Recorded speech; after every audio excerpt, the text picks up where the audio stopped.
ever feel like you're just constantly on the go, working all the time, but maybe not always getting ahead? Yeah. Like you're putting in the hours, but not really seeing the results. Right. Well, we're going to dive into a book today that challenges that whole idea that more work equals more success. Oh, okay. So we're talking about Ernie Zelensky's Work Less, Succeed More. Interesting. Really makes you think, right? Yeah, it does. Because it seems like we're kind of like almost wired to think that, To equate. yeah, to Right. equate those long hours with success. It's definitely a common belief, especially these days. For sure. But, it's interesting, this book, Work Less, Succeed More. It really makes you kind of question that. Absolutely. And that's what we're going to kind of dig into today. Yeah.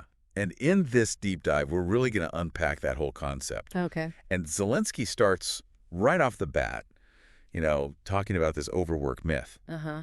And it's not just about it being like bad for us or whatever. Yeah. It's really about why do we even do this to ourselves? Right. Like, where does that come from? Exactly. Yeah. Why are we tying our self-worth to how many hours we're putting in? It's like a badge of honor, isn't it? It is. To be, oh, I'm so busy, or I pulled an all-nighter. Yes.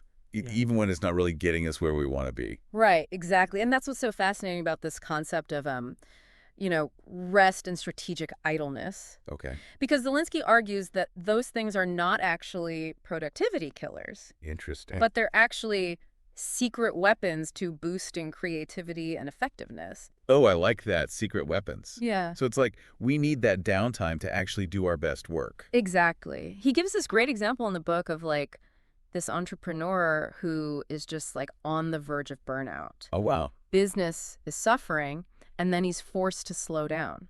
Oh, interesting. And that's when everything changes. It's amazing how often that happens, right? Like you're forced to take a break and then boom, everything falls into place. Totally. Like your brain just needed that space to breathe and make those connections. Yeah, like it's working in the background, even when we don't realize it. Exactly. And it's almost like, our brains have this incredible capacity for problem solving and innovation, but it needs that downtime to really do its best work. It's like that whole work-life balance thing, right? Yeah. Which we hear about all the time. All the time, yeah. But Zelensky really dives into this in the next chapter. Like, is it actually possible? Right, because you can almost hear people roll their eyes, right? Like, oh, work-life balance, good luck with that. Totally. Like it's some mythical creature or something. Yeah, like some fantasy land. Exactly. But he uses a really interesting example in the book about this fashion designer. Okay. Who's struggling. Yeah, right.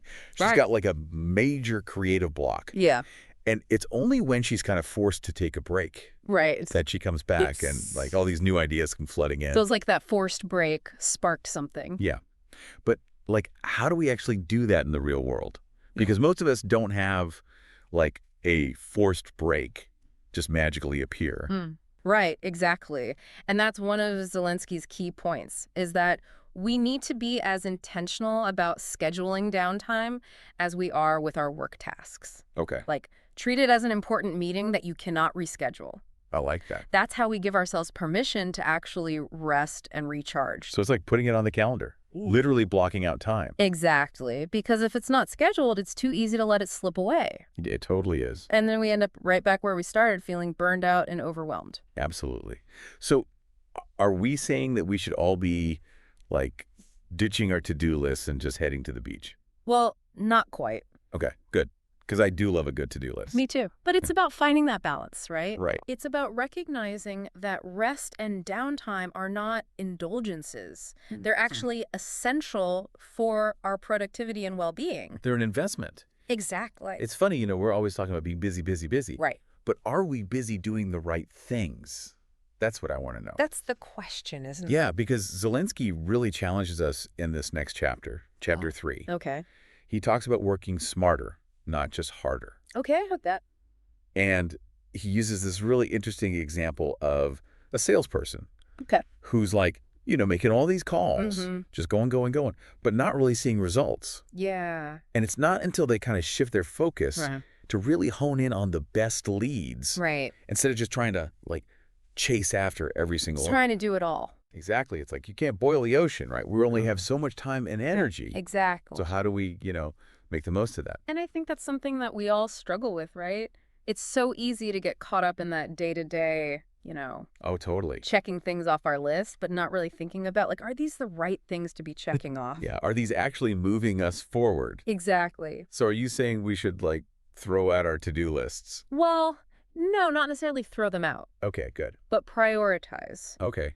Be really ruthless about it. Like, what are the tasks that if you completed them Yeah. would make everything else easier or even irrelevant? Ooh, I like that. Right. So they're about, like, really thinking about the impact of each task, not just, like, checking it off to feel good about ourselves. Right. Are you actually creating meaningful results, or are you just, keeping busy? Yeah, busy work is not the goal. No. And, that leads into this other thing that a lot of us struggle with, which is this idea of, Okay. can we be successful and happy at the same time? Right, because it always feels like one has to suffer. Right. It's like this trade-off. Yes. Yeah. Like you can either have a successful career or a fulfilling personal life, but not both. Exactly. And Zelensky kind of flips that on its head in chapter 4. Right. He really digs into this idea that success doesn't have to come at the expense of our happiness. Okay, so how do we do that? Well, he shares the story of, like, this really successful businesswoman. Mm-hmm. Like, she's killing it in her career, Oh, but right. she's Wow. feeling really empty. Oh, wow. Yeah. And it's not until she starts prioritizing things outside of work, Right. spending time with her family, pursuing hobbies. So, like, actually making time for herself, Exactly. not just the things that she feels like she should be doing. Exactly. And here's the kicker. Once she starts doing that, Yeah. her work actually improves. It's so crazy how that works. It's like counterintuitive almost. It is, because you'd think, oh, if I'm spending less time on work, it's going to suffer. But it's like the opposite happens. Because you're showing up as a more energized, more focused person. It's like they say you can't pour from an empty cup. Exactly. It's like giving ourselves permission to actually enjoy our lives outside of work. Right. Because it's not about becoming some, like, work-averse hermit. Right. It's about recognizing that, we have these multiple dimensions and they can actually fuel each other. They're not always in opposition. Exactly. So it's not like work less, achieve less. Right. Exactly. It's working smarter and living better, it seems like. It's about finding that sweet spot, right? Where you're being intentional with your work, but also making time for the things that bring you joy and recharge you. Because ultimately that's what it's all about, right? Yeah. Like, what's the point of all this hard work if we're not enjoying our lives? Exactly. And that's what I find so refreshing about Zelensky's approach.